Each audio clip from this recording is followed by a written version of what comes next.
Hi everyone, and welcome to IconiCrafts. This is the third one. We're going to be doing Avatar: The Last Airbender clay tiles. We're going to be using air dry clay today, so you don't have to bake it or anything. But because we are using clay, we are going to get a little bit messy, and I recommend that you take a few minutes before we actually get started and you prep your space.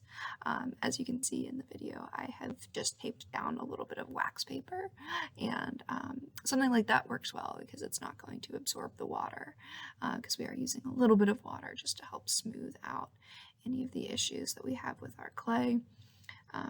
So having something that'll just catch any of our mess that we make taped down, and then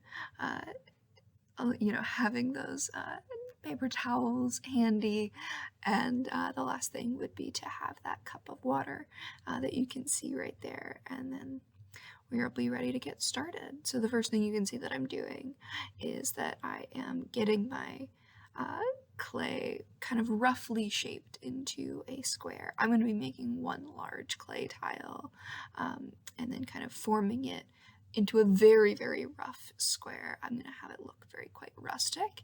You can have yours kind of formed with a roller, or even just a dowel rod works well as well. And I'm also kind of pushing in the sides just to get it a little bit nicer. And then using just that water again to smooth out any of the cracks that you see in your clay will work well. The biggest thing is just making sure that you don't have too many of those cracks, because that will could potentially lead to it kind of falling apart once it dries on you. So yeah, having those paper towels will be important. And then you'll want to use your little sticks that you have, and then we're going to make the holes that we are going to use to actually hang up our tile, and you can measure them as precisely or as imprecisely as you want. I'm kind of just eyeballing it here, and then just gently pick it up so that you can make sure that you are piercing all the way through your tile, and making sure that they're going to be nice and big enough for your twine to fit all the way through. Again, I'm doing one large one. If you wanted to, you could make several smaller ones. You have enough clay too, and you should have enough of the twine as well if you wanted to make them hang kind of small and arranged in, like, say, a line. But that's all up to you. They are your tiles to create, but again, this is just kind of giving you an idea. And again, I'm kind of following. I'm going to be making just one for the nation, the Air Nation, the Air Nomads, but you can follow and try and do the design of all 4 of the nations if you'd like, or, again, it's your creation. You get to make whatever you'd like, and you're just using the pointed edge of the stick to kind of make those.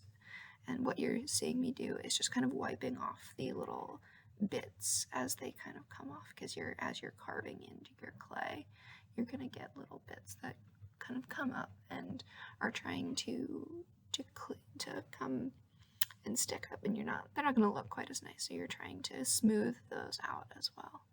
So yeah, that's the big thing. It's going to be quite a quick project, but as this is air dry clay, you are going to need it to dry quite a long time. It's going to take about a full day to dry, so you'll want to make sure that you set up your space in a place that you can let it dry, or again, have it on something that is movable. So for me, this whole setup with the wax paper, I can take it off of the wax paper once I'm done and move it somewhere that it's not in the way. So if you were doing this on a kitchen table or something, and it's dinner time after you've done your project, you can move this out of the way.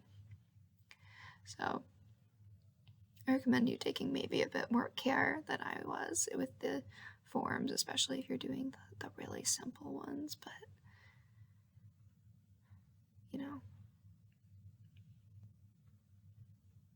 the idea is that you're creating them. And I also recommend that once you have finished your piece and it's all dry, you can absolutely take some paint, either acrylic or tempera, either will work, and just paint on a little bit of additional decoration onto your spots, and having it carved in will work and make it really, really easy for you to paint those extra details on. And I'm just going in and smoothing it out, some of those rougher edges. And you can do this with your finger as well once you've wet your finger. But that's it. Thanks so much for joining us. And I can't wait to see how you guys customize yours. All right. And